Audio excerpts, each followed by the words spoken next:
18 படி மீது ஏறுவார் கதி என்று அவனை சரணடைவார். மதிமுகம் கண்டே மயங்கிடுவார் ஐயனை துதிக்கையிலே தன்னையே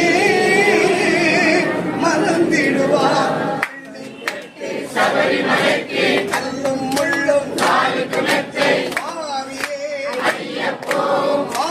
சரணம் சரணம் சரணம் ஐயப்பா சரணம் சரணம் ஐயப்பா சரணம் சரணம் ஐயப்பா சரணம் சரணம் ஐயப்பா சுவாமி சரணம் ஐயப்பா. சுவாமியே